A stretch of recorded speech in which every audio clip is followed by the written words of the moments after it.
हमारे पीछे दो चेहरा आपको चर्चित चेहरा नजर आ रहे होंगे। एक नियोजित शिक्षकों के अध्यक्ष है, स्नातक ग्रेड के अध्यक्ष है, और एक 7वीं चरण के लिए जो केस PIL जो दायर किए हैं वो है सत्यम जी है। हम पहले बात करने का प्रयास करेंगे कि ये जो कल जो सुनवाई हुई है पटना उच्च न्यायालय में शिक्षक संघ की तरफ से जो केस दायर किया गया था उसमें सुनवाई हुई है, क्या कुछ डिसीजन निकल कर आई है।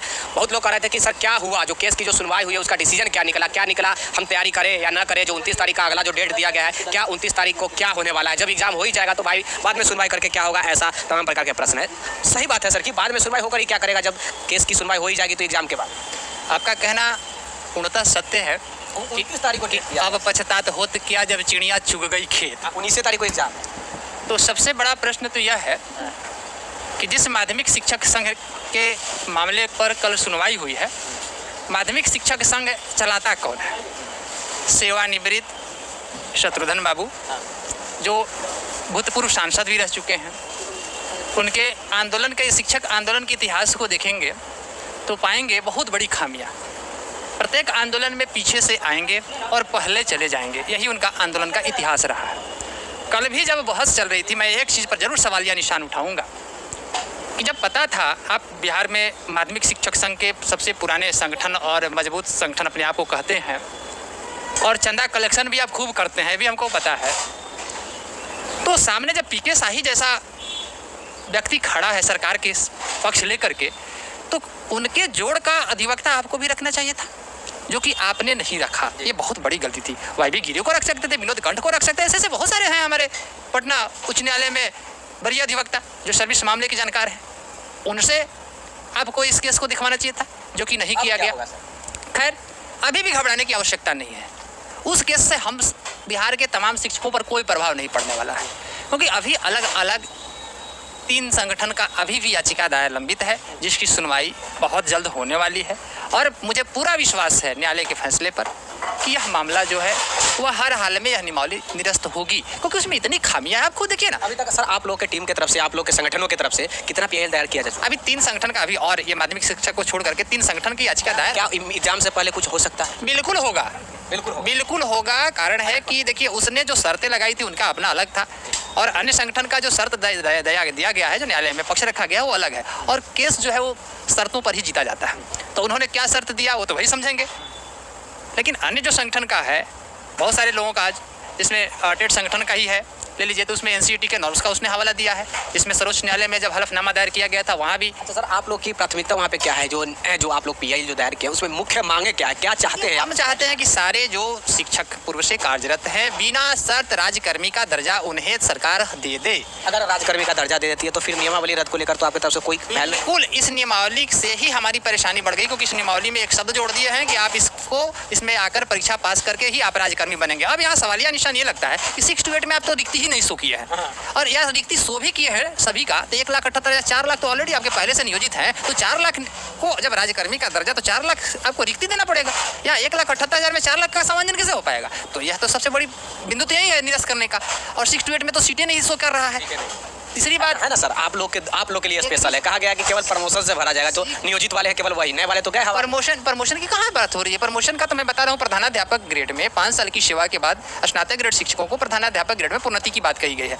यहाँ मैं बता रहा हूँ, सरकार ने जो कोर्ट में एक केस था उसके संदर्भ में जो जवाब दाखिल किया है, उसमें लगाया कि हम 1 to 5 में प्रधान शिक्षक की जो बहाली करने जा रहे हैं वही उनका प्रमोशन है। ये कितनी हास्यप्रद बात है कि जो व्यक्ति 6 to 8 का शिक्षक है और उसका प्रमोशन 1 से 5 में हो रहा है, ये प्रमोशन है या डिमोशन है? यह प्रमोशन कभी नहीं हो सकता है। 6 से 8 का शिक्षक 1 से 5 में जाएगा तो उसका डिमोशन हो गया। नंबर 2, अगर वह नई बिहार लोक सेवा आयोग के द्वारा परीक्षा पास करके अगर सेवा में आ रहा है तो वह उसकी नई नियुक्ति हो गई, प्रोन्नति कैसे हो सकती है? तो वह एक तो नई नियुक्ति हो गई, दूसरा वह डिमोशन भी हो गया। तो इस तरह की बातें कह करके शिक्षकों को बरगलाया जा रहा है, भ्रमित किया जा रहा है, या कहीं से न्याय उचित नहीं है। इसलिए नियमावली को हम लोग चुनौती जो दिया गया है, हमें पूर्ण भरोसा और विश्वास है। अभी 1-2 और याचिका दायर होने वाला है, हम भी करेंगे अभी तो इसको छोड़ना ही नहीं है। इसके बाद अभी जुलाई महीने में अभी सरकार का मानसून सत्र शुरू होने वाला है। मानसून सत्र में भी जोरदार तरीके से अब करो और मरो का नारा देना होगा बिहार के तमाम शिक्षकों को, बेरोजगार युवकों को भी, क्योंकि सरकार उनके साथ 4-4 साल से उनको भी दिग्भ्रमित करते आ रही है कि अब आपको नियुक्ति पत्र बांट दिया जाएगा, और जब नियुक्ति पत्र लेने की बारी आई तो अचानक उनके ऊपर परीक्षा थोप दिया गया। ये कहीं से न्याय उचित नहीं है। इसलिए करो और मरो का नारा देकर और इस मानसून सत्र में मुख्यमंत्री जी को घेराव किया जाएगा, तेजस्वी जी को घेराव किया जाएगा, क्योंकि उन्होंने अपनी मैनिफेस्टो में कहा था कि हमारी सरकार बनते ही हम सभी कर्मियों को, संविदा कर्मियों को राजकर्मी का दर्जा देंगे। ये प्रत्येक भाषणों में उनका वीडियो देखिए, पहले कलम से ही दे देंगे। पहले कलम से कहाँ गया उनका कलम? अभी तक चला ही नहीं, या कलम का इंक सूख गया। गर्मी ज़्यादा है, हो सकता है कि इंक सूख गया हो। इंक सूख गया तो बिहार की जनता का जिस दिन इंक सूख जाएगा उस दिन क्या हालात होगा आपका? आप कल्पना कीजिए।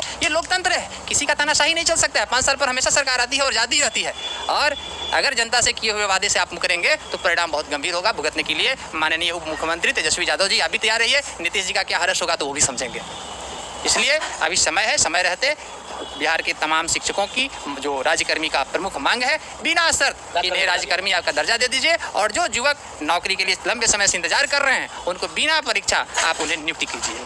राजकर्मी आपको चाहिए, राजकर्मी का दर्जा हर हाल में। सत्यम जी, अभी सत्यम जी से बात करेंगे। सत्यम जी एक बात बताइएगा, आपकी तरफ से भी PIL दायर किया जा चुका है, लेकिन अभी तक आपकी सुनवाई क्यों नहीं हुई है, और क्या उम्मीद है आपकी तरफ से? आपको भी कुछ तो आश्वासन मिला? देखिए, कोई भी काम होता है सरकार का तो एक जैसे नियमावली का ही बात है। आप देखे होंगे, हम बार बार इस बात को कहते हैं कि पब्लिक डोमेन में नियमावली को नहीं रखा गया था, प्रधान शिक्षक वाला भी, जिस कारण से उसको ख़त्म किया गया। वो PK शाही रहे, चाहे राम जेठमलानी रहे, चाहे कौनो रहे, जो एक समय होता है, समय अंतराल में उसको तो रखना चाहिए था।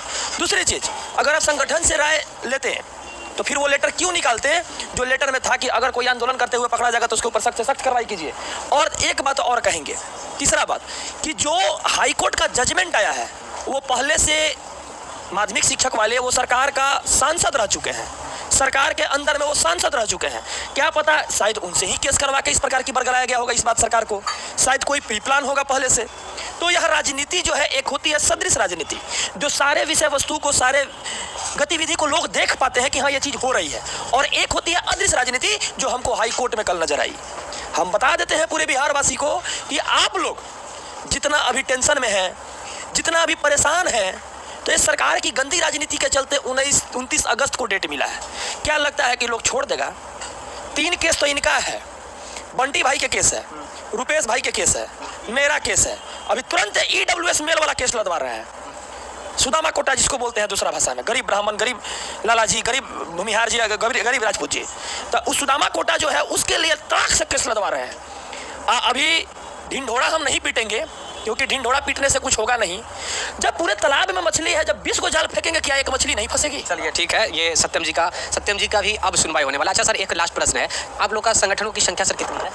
देखिए, बिहार में रजिस्टर्ड संगठन 27-28 संगठन है जो रजिस्टर्ड हैं, निबंधित हैं, और इन सारे संगठनों को एक मंच पर ला करके बिहार में एक जोरदार आंदोलन की आवश्यकता है, जिसकी शुरुआत होगी, क्योंकि आम शिक्षकों के अंदर जो आक्रोश उत्पन्न हुआ है, इस आक्रोश का परिणाम स्वतः आंदोलन, स्फूर्त आंदोलन जिसको कहते हैं, वो आंदोलन बिहार में रूप धारण करने जा रहा है। सरकार की नींद हराम हो जाएगी, आंदोलन नहीं करना। चलिए देखिए, ये नियोजित शिक्षकों के अध्यक्ष हैं, नियोजित शिक्षकों के अध्यक्ष जो बिहार में लगभग 4 लाख नियोजित शिक्षक हैं, उनके अध्यक्ष हैं। इधर सत्यम जी हैं जो भावी शिक्षक मैं कह सकता हूँ, 7वीं चरण के अंतर्गत जो प्रारंभिक हो, माध्यमिक हो, उच्च माध्यमिक हो, उनके ये प्रवक्ता मैं कह सकता हूँ, या फिर केस लड़ने वाले यही व्यक्ति है जो PIL दायर किए हैं पटना उच्च न्यायालय। ठीक है भैया, लेकिन PIL तो आप ही दायर किए हैं। मेरा कहने का मतलब ये है कि ये दोनों वो चेहरा हैं जो बिहार के शिक्षा व्यवस्था में कुछ जो सरकार के विरुद्ध लड़ने वाले कोई अगर कोई चेहरा कहा जाए तो ये दोनों अभिव्यक्ति है। और लोग हैं, लेकिन ये दोनों अभी पटना उच्च न्यायालय में आए हुए थे, किसी कारणवश हमारी मुलाकातें हो पाई है। मैं यहाँ पे जानकारी देने का आप लोगों के बीच प्रयास किया कि क्या कुछ चल रही है पटना उच्च न्यायालय में, केस की स्थिति क्या है, कल जो सुनवाई हुई वो सुनवाई में क्या कुछ हुआ, आने वाले समय में, आने वाले भविष्य में क्या कुछ सुनवाई होगी, क्या नियमावली 2023 रद्द होगी, क्या नोटिफिकेशन रद्द होगी। जहाँ तक मुझे लग रहा है इन लोगों की बातों से और आने वाले समय में नियमावली 2023 रद्द हो सकती है, हर हाल में होगी, हर हाल में होगी, देख सकते हैं।